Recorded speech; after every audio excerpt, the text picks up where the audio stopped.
प्रभु यीशु मसीह के नाम में आपको अनुग्रह, शांति और आशीष मिले। काले जादू के बारे में कई लोगों ने सुना होता है।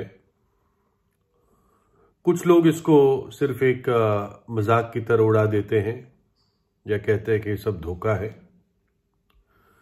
लेकिन सच बात है कि काला जादू इस दुनिया में होता है, लोग करते हैं, लोग उसके शिकार भी बन जाते हैं। और ये सब होता है शैतानी, ये परमेश्वर की ओर से नहीं होता। जिस पवित्र सृष्टिकर्ता ने हमें बनाया है उसका इसमें कोई भी हाथ नहीं होता। ये जादू बुराई के लिए, बुराई करने के लिए और लोग अपने स्वार्थ के लिए इसका उपयोग करते हैं। और ये प्राचीन काल से चला हुआ आता है, अलग अलग देशों में अलग अलग तरीके से। और आत्माओं की इसमें वो पूजा करते हैं। अब कौन सी आत्माएं होगी जो अगर कोई उसकी पूजा करे तो वो दूसरों को जाके नुकसान करे? वो आत्माएं दुष्ट आत्माएं होती हैं। उनका नाम ही दुष्ट होता है। इंग्लिश में एक वर्ड है डीमन। ये इस प्रकार की दुष्ट आत्माएं होती हैं जो बुराई के साथ ही उनकी पहचान होती है। वो कभी अच्छा नहीं कर सकती। तांत्रिक काला जादू का और तंत्र मंत्र का उपयोग करते हैं ताकि दूसरों को नुकसान पहुंचा सके। इसलिए अखबारों में कभी या इंटरनेट पे आप तांत्रिकों की भी एडवर्टाइजमेंट पढ़ेंगे।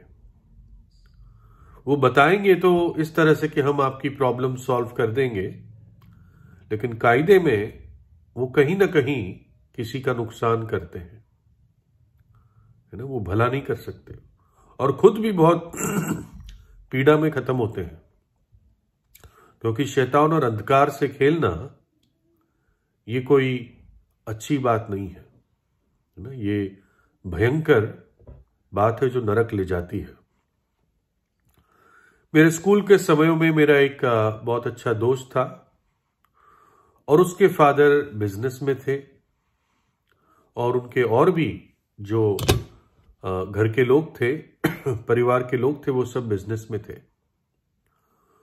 तो ऐसा बिजनेस था जिसमें बड़ा कंपटीशन था। ग्राहक मेरे पास आ जाए, दूसरा कहे ग्राहक मेरे पास आ जाए। तो इस प्रकार से एक दूसरे पर काला जादू करते थे। और मेरे मित्र के परिवार पे भी काला जादू हो जाता था, लोग करते थे। कभी कभी उनके किसी रिश्तेदार के दुकान से सामान गायब हो जाता था, बंद दुकान से, और फिर किसी कुएं में मिलता था। कभी उसके फादर के पलंग की गद्दी के नीचे नींबू मिल जाता था, जो घर के मेंबरों में से किसी ने नहीं रखा था। तो इस प्रकार से ये चीजें सच है और विशेषकर लोग अपनी तरक्की के लिए, दूसरों को नुकसान पहुंचाकर तरक्की करने के लिए इसका उपयोग करते हैं। कई लोग, है ना। लोग कुछ वूडू भी करते हैं। वूडू में कुछ जैसे गुड़िया बना लेते हैं, डॉल बना लेते हैं किसी व्यक्ति की, और फिर उसको सुइयों से चुभाते हैं और उस व्यक्ति को वहां दर्द होता है और कई बार मार भी देते हैं। उसके गुड़िया के दिल में सुई चुभाकर वो व्यक्ति वहां मर जाता है। तो ये सब अंधकार की चीजें हैं, है ना। वो गुड़िया से कुछ नहीं होता, इसके अंदर सारी दुष्ट आत्माओं की सामर्थ्य काम करती है, शैतानी, है ना। और ज्यादातर ये काम रात को करते हैं और शैतान के साथ ये अजीब प्रकार का वार्तालाप और संपर्क करते हैं। और ये सब एक तौर से एक अच्छे व्यक्ति को, एक सच्चे व्यक्ति को और विशेषकर एक प्रभु यीशु के विश्वासी को इन बातों से टोटली दूर रहना चाहिए, है ना। मेरे स्कूल की हेडमिस्ट्रेस भी थी, प्रिंसिपल के बाद वाली जो पोजीशन होती है। वो मुझे बताती थी कि जब तू बड़ा होके कॉलेज या यूनिवर्सिटी में जाए, हॉस्टल में रहेगा, तो कोई कुछ तुझे खिलाए तो खाना नहीं तो ऐसा काला जादू लग जाएगा जो जीवन भर नहीं जाएगा। मैं पूछता था कि मिस, मैं तो परमेश्वर पे विश्वास करता हूं, फिर मुझ पे काला जादू क्यों लगेगा? वो कहती थी नहीं, कोई नहीं बच सकता, है ना। और फिर वो बताती थी कि कैसे ये फलाना मनुष्य जिनको वो जानती थी, वो किसी स्त्री ने उस पर काला जादू कर दिया था और वो उसके चंगुल से छूट ही नहीं पाता था, रात दिन उसका दीवाना रहता था, है ना। तो इस प्रकार से ये एक बहुत काला अंधकार से भरा हुआ एक क्षेत्र है जिसका राजा शैतान है ना। जैसे रोशनी और अंधकार होता है, भला और बुरा होता है, सफेद और काला होता है, दिन और रात होती है, वैसे ही पवित्र परमेश्वर जिसके विरुद्ध शैतान होता है ना। और मुझे मेरे सवाल का जवाब प्रभु यीशु मसीह में मिला। प्रभु यीशु की प्रतिज्ञा है कि जो व्यक्ति प्रभु यीशु के लहू से धुल जाता है, प्रभु यीशु पे सच्चा विश्वास करता है, प्रभु यीशु को अपने हृदय में बुलाता है, उस पर काला जादू का प्रभाव नहीं पड़ेगा।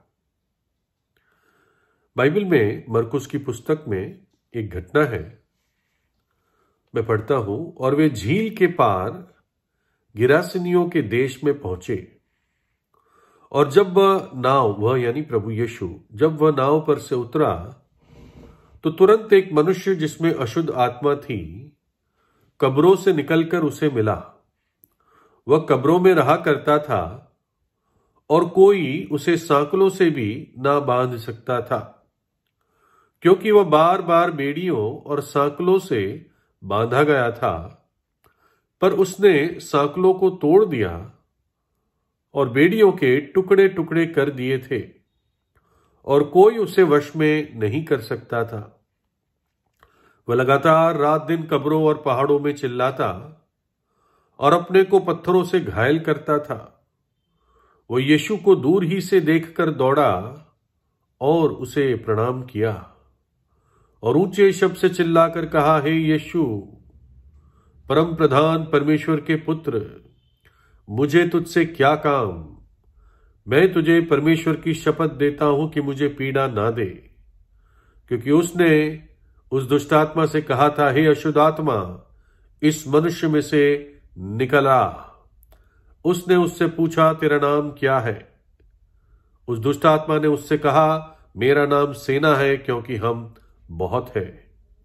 और उसने उससे बहुत विनती की कि हमें इस देश से बाहर ना भेज। वहां पहाड़ पर सूअरों का एक बड़ा झुंड चर रहा था, और उन्होंने उसे विनती करके कहा कि हमें उन सूअरों में भेज दे कि हम उनके भीतर जाएं। और उसने उन्हें आज्ञा दी, और अशुद्ध आत्मा निकलकर सूअरों के भीतर बैठ गई, और झुंड जो कोई 2000 का था कड़ाके पर से झपटकर झील में जा पड़ा और डूब मरा। और उनके चरवाहों ने भागकर नगर और गांव में समाचार सुनाया, और जो हुआ था लोग उसे देखने आए। और यीशु के पास आकर वे उसको, जिसमें दुष्टात्माएं थी, अर्थात जिसमें सेना समाई थी, कपड़े पहने और सचेत बैठे देखकर डर गए। ये एक व्यक्ति था, वस्त्रहीन रहता था, कब्रों में रहता था, एक सुमसाम इलाकों में घूमता रहता था, नोकीले पत्थरों से अपने शरीर को, हाथों को काटता था, रात दिन चिल्लाता रहता था, बहुत ताकतवर था, सांकलों से, बेड़ियों से बांधा नहीं जाता था, तोड़ देता था। लोग वहां उस रास्ते से जाने से डरते थे और बहुत पीड़ित था, चिल्लाता रहता था। और एक दिन प्रभु यीशु अपने चेलों के साथ उसकी नाव उस किनारे पहुंची, और ये व्यक्ति दौड़ कर आया, प्रभु यीशु के चरणों पर गिर गया। प्रभु यीशु जानता था कि ये व्यक्ति पीड़ित है, इसके अंदर अंधकार और दुष्ट आत्माएं भरी पड़ी है। और प्रभु यीशु ने उससे पूछा, उस व्यक्ति से, यानी उसके अंदर जो आत्मा घुस गई थी, उससे पूछा, तेरा नाम क्या है? उसने कहा, हम सेना है, क्योंकि हम बहुत है। उस समय जो सेना होती थी उसमें कम से कम 3000 लोग होते थे, यानी कम से कम 3000 दुष्ट आत्माएं उस एक व्यक्ति के अंदर घुसी बैठी थी।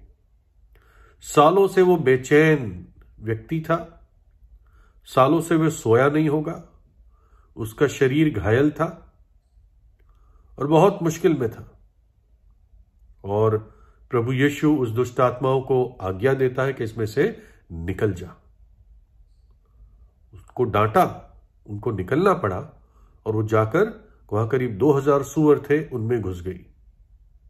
और वो सूअर पागल से हो गए, उन्होंने छलांग मारी ऊंचे चोटी से और सब झील में जाकर मर गए। और वो व्यक्ति का दिमाग एकदम ठीक हो गया, उसने एकदम कपड़े मांगे और सही कपड़े पहनकर सही दिमाग में वो प्रभु यीशु के चरणों पर बैठ गया, है ना। और पता चलता है कि कैसे प्रभु यीशु के आने से वो व्यक्ति जो शैतानी ताकतों से, दुष्ट आत्माओं से, गांव में ओरपा कहते हैं, उससे पीड़ित था, है ना। देखिए, जहां गंदगी होती है वहां पर मक्खी और ऐसे कीड़े आते हैं, है ना। और शैतान भी वहीं आता है जहां पर पाप की, अशुद्धता और अनैतिकता होती है। हमें नहीं पता इस व्यक्ति का क्या भूतकाल था, क्या इतिहास था, लेकिन निश्चित रूप से कोई कारण था कि शैतान की ताकतें इसके अंदर घुस गई थी। मैंने खुद कई लोग देखे हैं जो दुष्ट आत्माओं से पीड़ित होते हैं। वो नॉर्मल नहीं होते, बहुत ताकतवर होते हैं, कई बार अजीब होते हैं, अजीब अजीब बातें करते हैं। और जब प्रभु यीशु से प्रार्थना होती है, प्रभु यीशु की आराधना होती है, तो बहुत घबराते हैं। वो उस चीज को होने नहीं देते कि प्रभु यीशु की आराधना हो। ऐसे कई लोग तांत्रिकों के पास जाते हैं, तांत्रिक उनको कुछ चढ़ा बढ़ा के उन दुष्ट आत्माओं से पूजा करके उनको निकालना चाहते हैं, लेकिन केवल प्रभु यीशु है जो ऐसी आत्माओं को डांट कर निकालता है, क्योंकि वो सृष्टि करता है, वो सच्चा और जीवित परमेश्वर है। ये व्यक्ति सालों से शैतानी ताकतों के कारण सताया गया था। लोग सोचते होंगे ये पागल है, आज का दिन होता तो लोग कहते इसको कोई मेंटल बीमारी है ना, साइको है। लेकिन प्रभु यीशु जानता था कि ये शैतानी आत्माओं से पीड़ित है और इसके अंदर बैठी हुई है। वो व्यक्ति बेचारा रात दिन चिल्लाता था, रोता था, दर्द में, दुख में, अशांति में अपने आप को काटता था, मर भी नहीं सकता था, है ना। शायद परमेश्वर से प्रार्थना करता होगा, मेरा छुटकारा कर दे, अगर तू है तो मुझे इस अंधकार से निकाल ले। और एक दिन उसकी प्रार्थना का उत्तर उसके सामने आया और प्रभु यीशु ने उसको पूरी तौर से आजाद किया। पाप का बंधन तोड़ा गया, वो व्यक्ति उस दिन आजाद हो गया, है ना। और वो प्रभु यीशु के चरणों पर पाया गया, है ना। प्रभु यीशु मसीह ने जब क्रूस पर अपनी जान दी, हमारे पापों को उठा लिया, तो बाइबल बताती है उसने शैतान की ताकतों के साथ युद्ध किया और उनको हराया और मृतकों में से तीसरे दिन जी उठा। मृत्यु और कब्र की ताकत को उसने लज्जित किया। वो जीवित परमेश्वर है, क्रूस पर मेरे और आपके लिए अपने प्राण दिए। एक सच्चे हृदय से जब एक व्यक्ति उसके पास आता है तो प्रभु यीशु उसको एक्सेप्ट करता है, उसके पापों को क्षमा करता है, अपने पवित्र लहू से उस व्यक्ति को धो देता है। और जैसे वो पीड़ित व्यक्ति प्रभु यीशु के चरणों पर बैठकर एक नया जीवन शुरू किया उस दिन, आप भी शुरू कर सकते हैं। लेकिन उसके चरणों पर आकर विश्वास से, एक प्रार्थना से, प्रभु यीशु मुझ पापी पर दया कर। हो सकता है शैतान का कोई रोल आपके जीवन में हो, आप जानते हो, तो प्रभु यीशु आपको आजाद कर सकता है, क्योंकि वो जीवित है।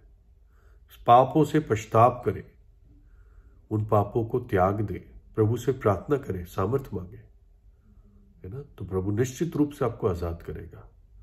आपका जीवन प्रभु में सही है तो शैतान का होल्ड आप पे नहीं हो सकता। परीक्षाएं आ सकती है बाहर से, लेकिन यदि प्रभु यीशु आपके जीवन में, हृदय में है, तो कोई भी आपको किसी भी बुराई से, काले जादू से, तांत्रिकों से, तांत्रिक शक्ति से, तंत्र मंत्र से आपको डरने की जरूरत नहीं है। बाइबल प्रतिज्ञा देती है ना। तो इस प्रभु यीशु से प्रार्थना कीजिए और सच्चे हृदय से उसके पास आइए। प्रभु यीशु आपको आशीष दे।